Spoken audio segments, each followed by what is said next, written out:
ದಿವ್ಯಾ ಭಾರತಿ 1980-90ರ ದಶಕದ ಉದಯೋನ್ಮುಖ ನಟಿ, ಸ್ಫುರದ್ರೂಪಿ ಹಾಗೂ ಸುಂದರ ನಟಿ. ತನ್ನ 19ನೇ ವಯಸ್ಸಿಗೆ ಭಾರತೀಯ ಚಲನಚಿತ್ರರಂಗದಲ್ಲಿ ಅತ್ಯುನ್ನತ ಹೆಸರು ಮಾಡಿದವರು. ಆಗಿನ ಭಾರತೀಯ ಚಿತ್ರರಂಗದ ಹೆಸರಾಂತ ನಟರುಗಳ ಜೊತೆ ನಟಿಸಿ ಸೈ ಎನಿಸಿಕೊಂಡಂತಹ ನಟಿ. ಹಾಗಿದ್ದಾಗ ಈ ನಟಿಗೆ ಏನಾಯಿತು? ಅಷ್ಟು ಚಿಕ್ಕ ವಯಸ್ಸಿಗೆ ಸಾವನ್ನಪ್ಪಲು ಕಾರಣವಾದರೆ ಏನು ಎಂದು ಈ ವಿಡಿಯೋದಲ್ಲಿ ತಿಳ್ಕೊಂಡು ಬರೋಣ ಬನ್ನಿ. ದಿವ್ಯಾ ಭಾರತಿಯವರು 25/2/1974ರಲ್ಲಿ ಮುಂಬೈನಲ್ಲಿ ಜನಿಸ್ತಾರೆ. ತಂದೆ ಹೆಸರು ಓಂ ಪ್ರಕಾಶ್ ಭಾರತಿ. ಇವರು ಲೈಫ್ ಇನ್ಶೂರೆನ್ಸ್ ಏಜೆಂಟ್ ಆಗಿ ಕೆಲಸ ಮಾಡ್ತಾ ಇರ್ತಾರೆ.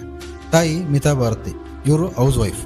ಚಿಕ್ಕ ವಯಸ್ಸಿನಲ್ಲೇ ಅತ್ಯಂತ ಸುಂದರವಾಗಿದ್ದ ಇವರು ಚಿಕ್ಕಂದಿನಲ್ಲೇ ಅತ್ಯಂತ ಚುರುಕು ಸ್ವಭಾವದವರಾಗಿದ್ದರು. ತಿದ್ದಿದ ಗೊಂಬೆ ಹಾಗೆ ಇದ್ದರು. ಇವರಿಗೆ ಕುನಾಲ್ ಎಂಬ ಚಿಕ್ಕ ಸಹೋದರ ಕೂಡ ಇರ್ತಾನೆ. ಅವನು ಅಂದರೆ ಇವರಿಗೆ ತುಂಬ ಇಷ್ಟ. ಅವರಿಬ್ಬರ ನಡುವೆ ಅಷ್ಟೇನು ವಯಸ್ಸಿನ ಅಂತರ ಇರೋದಿಲ್ಲ. ಹಾಗಾಗಿ ಅವನು ಯಾವತ್ತೂ ದಿವ್ಯಾನನ್ನ ಅಕ್ಕ ಅಂತ ಕರಿತಾ ಇರಲಿಲ್ಲ.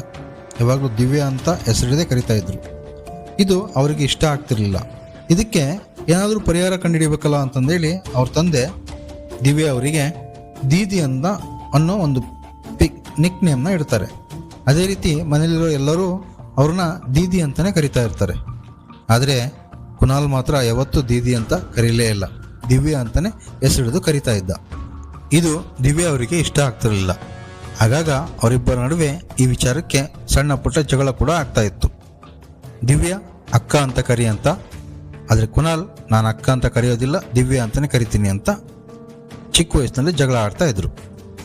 ದಿವ್ಯಾ ಅಂದವಾಗಿ ಮತ್ತು ಲಕ್ಷಣವಾಗಿರುವುದರ ಜೊತೆಗೆ ಚುರುಕುತನದಿಂದ ಯಾವಾಗಲೂ ಮನೇಲಿ ಇರ್ತಿದ್ರು. ಅಷ್ಟೇ ಅಲ್ಲದೆ ಮನೆಯ ಸುತ್ತಮುತ್ತ ಎಲ್ಲರಿಗೂ ಇವರಂದ್ರೆ ತುಂಬ ಇಷ್ಟ.